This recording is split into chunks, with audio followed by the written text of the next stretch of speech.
Please just ready up, kid. Okay. Air Force Huey, I don't have home. That was not me. Alright. Answered cheer at the bloody point. Alright, guys. This is a game I've been playing quite a bit and have been meaning to make a video on, but just haven't had the time.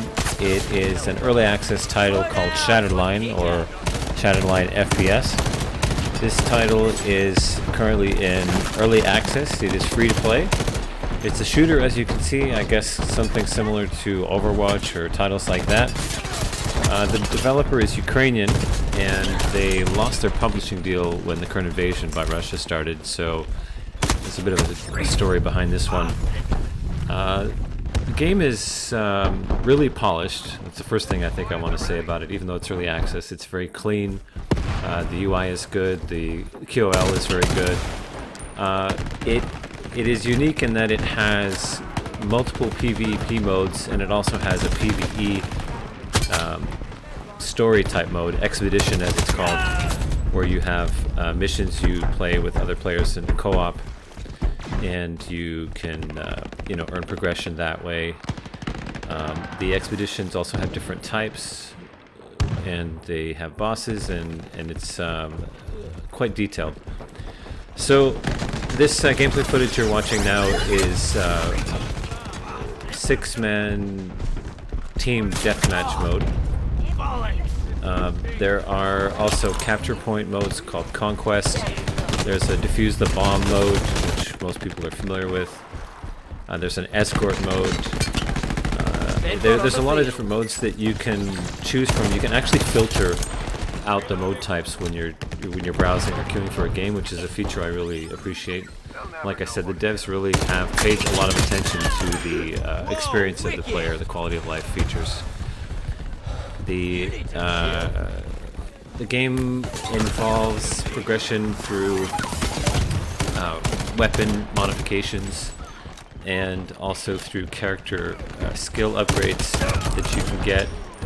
The operatives each have their own kind of preferred weapon type. Good sequence there. And generally speaking, that preferred weapon type will, once you've unlocked the ability, increase the speed at which your ultimate powers up. So there's a lot of things to do, and a lot of progression that you can focus on if you're interested in that. The classes all feel very good. They're very distinct. There's no bad ones, and a good team composition is really helpful when you're playing in the team format.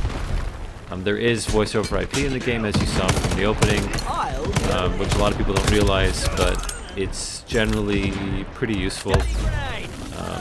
The players playing the game so far seem to be pretty good. I've had some pretty decent pickup games with good coordination and teamwork. And like I said, it's quite fun.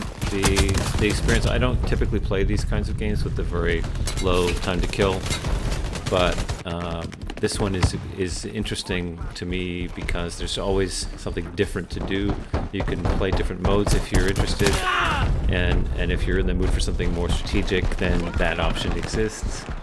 The developers are really, I have to say, doing a great job in finding the right balance between listening to the community and also not just doing everything the community proposes. For example, there were particular modes called Barricade and Demolition, which were initially only available on an event basis. Events mean that there's a mode that's available for a limited time, a few days, and it goes through a rotation through the season.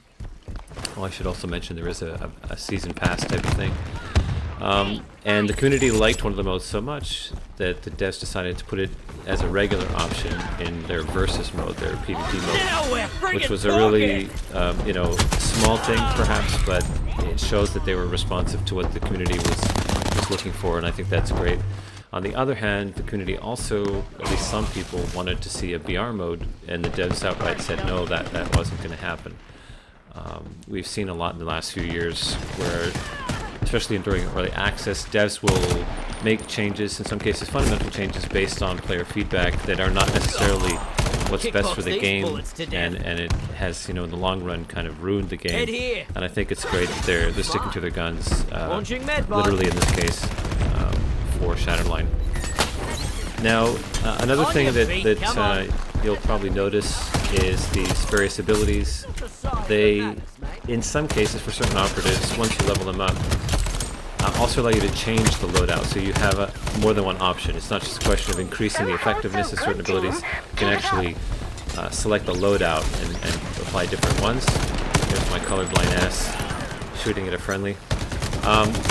And that allows you to really tailor what you bring to the type of experience. So if you're doing PvE, you might bring a certain loadout. If you're doing PvP or a particular type of PvP, you'll have a different loadout. That's another thing I should mention, is that in the individual match while you're playing, you can actually switch operatives and switch the loadouts. So you can change the weapons you have, for example, choose a different gun, etc. That's a really nice feature, and it's also especially useful when you have operatives who are more proficient at particular weapons in terms of how it dovetails with their abilities, or it assists with the acceleration of the unlock of their ultimate. And the operative change is great if you notice your team doesn't have a healer or is lacking healers. You can switch mid-match, and for different stages of the match you can switch operatives. That's a really great feature. Again, I don't typically play these types of games, so I don't know if that's common, but I definitely appreciate it. There's a progression system, as I mentioned, and you get XP for doing all kinds of different things. There are medals you can earn during a match for the most revives, the most captures, etc. So there are ways to contribute if you're not so great at the gunplay, or a Twitch gamer. That's another thing that's really good. You have different options to kind of focus on something that you enjoy or are better at. Press on. The games are really fun, as I said. Depending on the mode you play, they can be longer or shorter. It's another thing that's really good, is that if you only have a certain amount of time, you can play a mode that has much shorter matches. They can literally talking like 5 to 10 minutes, or you can play a mode that is much longer. And for the most part, the games themselves are pretty good. There are some issues I've noticed with being backfilled into a match where the team is outnumbered, they're missing players, or someone has left the game and the match is like almost over. I was recently backfilled into a match that had 25 seconds left. It was kind of pointless, wading through the queue and all that for something like that. It was a bit disappointing. Hopefully that's something that they will find a way to code out so it doesn't happen so often.